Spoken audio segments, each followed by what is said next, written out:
control in experimental design is not fallible, which means it's not perfect. Experimental design does not happen on its own. It doesn't become a perfect example of an experiment, and there are many pitfalls. That's why we discuss how can we ensure that all the experimental control methods are used. And when we report, often what is questioned is, could the change in dependent variable be due to some lapse in the experimental control? कोई कोताही experimental control में, कोई चीज़ नज़रअंदाज, कोई factor नज़रअंदाज, कोई administration of experiment, conduct of experiment में कोई चीज़ नज़रअंदाज, तो उसको देखते हुए फिर ही हम रिजल्ट्स को किसी तरह से जस्टिफाई कर सकते हैं. तो ये जो पिटफॉल्स क्या क्या हो सकते हैं जो कि एक्सपेरिमेंट्स में खुद रिसर्चर्स ने आइडेंटिफाई किए हैं, ये नहीं है कि कोई बाहर से उन्हें इसके ऊपर एहसास दिलाता है, because science is evolving and experimental psychology is developing more and more methods of making their experiments more scientific and applicable internally and externally to verify a theory and to make their findings respected and authentic. ये जो pitfalls हैं ये identify कर रहे हैं हम experimental psychologists साथ साथ as we go along. तो कैसे कंट्रोल होते हैं ये पिटफॉल? हम एक्सटेन्युअस वेरिएबल्स को कांस्टेंट रखते हैं, सिस्टमेटिकली मैनिपुलेट करते हैं different levels of extraneous variable control group के ज़रिए, और हम स्टैटिस्टिकल कंट्रोल यूज़ करते हैं.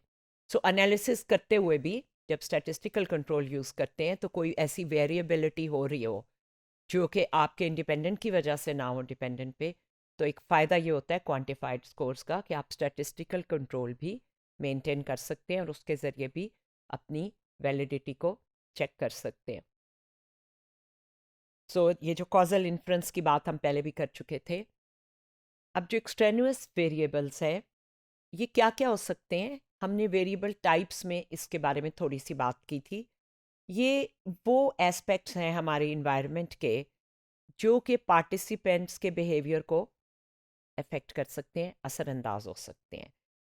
The environmental variables could be noise, temperature, lightning, or then the conditions in which experiment is carried out.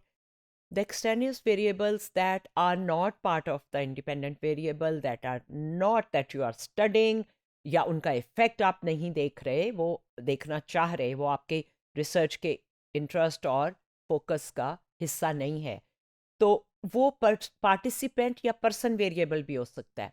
जैसे हमने डिस्कस किया कि ग्रुप के अंदर जो लोग आते हैं वो इंसान है, वो पर्सन है, वो खुद भी मुख्तलिफ हो सकते हैं. अब हम तो इज्यूम कर रहे हैं हमने ये किया सब पे एक जैसा असर होगा, सब पे एक जैसा नहीं हो रहा क्योंकि वो एक दूसरे से मुख्तलिफ है. तो ये भी एक ऐसा वेरिएबल है जिसको पिटफॉल कहा जाता है, और इसको कंट्रोल करने के तरीके हम पीछे डिस्कस कर रहे थे. ग्रुप्स को मैच किया जाता है, एक ही तरह के लोगों को इक्वल लेकर आधे इसमें आधे उसमें डाले जाते हैं. Although that's a time consuming process, but that's one way of controlling. और बहुत ज़्यादा लोग चाहिए होते हैं जब आपने एग्जैक्टली मैच करने हो, आईक्यू के हिसाब से, ग्रेड के हिसाब से, हाइट के हिसाब से. तो फिर बहुत से पार्टिसिपेंट्स जो हैं उनको आपको उस मैच में नहीं फिट हो रहे होते, तो बहुत बड़ा आपको एक पूल ऑफ पार्टिसिपेंट्स लेना पड़ता है. तो ये कुछ प्रॉब्लम है मैचिंग का, लेकिन पर्सन वेरिएबल्स को दूर करने का एक इस तरह का तरीका भी इस्तेमाल किया जाता है. फिर इन्वेस्टिगेटर या एक्सपेरिमेंट का अपना भी, एक्सपेरिमेंटर जो है उसका अपना भी असर होता है. कोई इंसान आपको लैब में टेस्ट कर रहा है तो वो कैसा है, वो आपको कैसे इंस्ट्रक्शन दे रहा है, उसका लहजा कैसा है, इवन उसका जेंडर या उसकी रेस क्या है, वो भी असरअंदाज हो सकती है. जबकि ये तो हमारा इंडिपेंडेंट वेरिएबल है ही नहीं, कम से कम जिस स्टडी में ये नहीं है.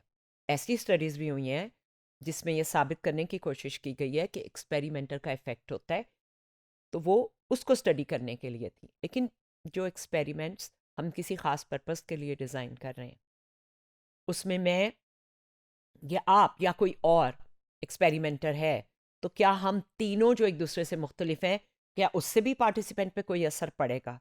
और एक डिमांड कैरेक्टरिस्टिक्स होती हैं।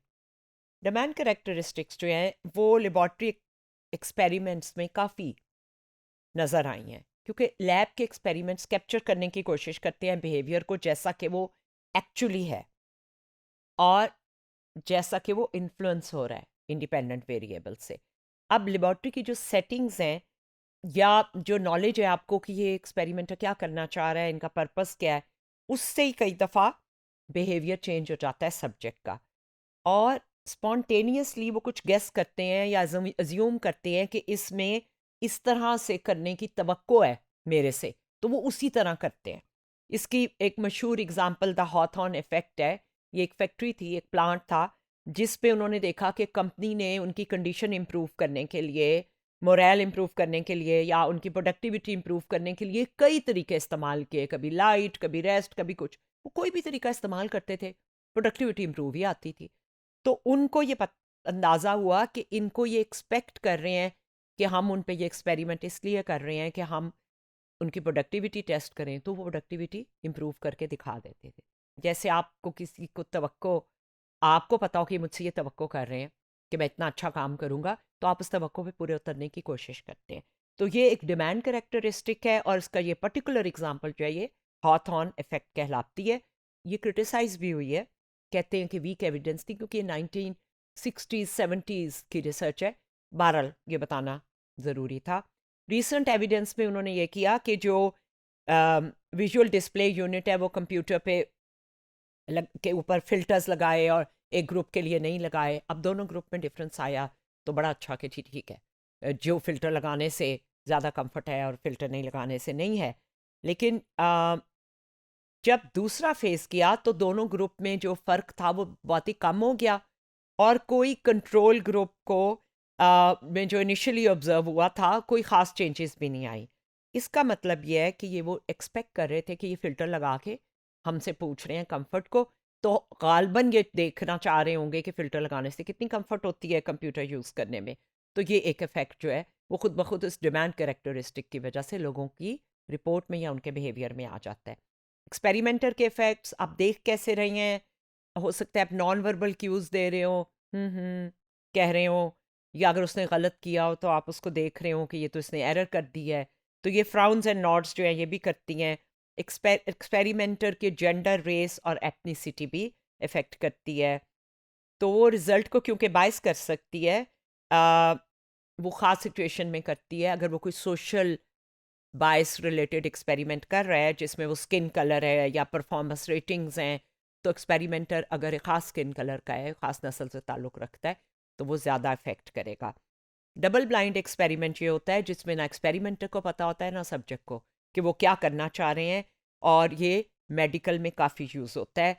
उन्होंने ऐसे किया कि सब्जेक्ट्स को भी नहीं पता था और एक्सपेरिमेंटर को भी नहीं, कि दोनों कंटेनर्स में से किस में पोल्यूटेड एयर है और किस में क्लीन एयर है। और उनका जो डिपेंडेंट बिहेवियर था वो ये था कि पुअर परफॉर्मेंस होगी पोल्यूटेड से।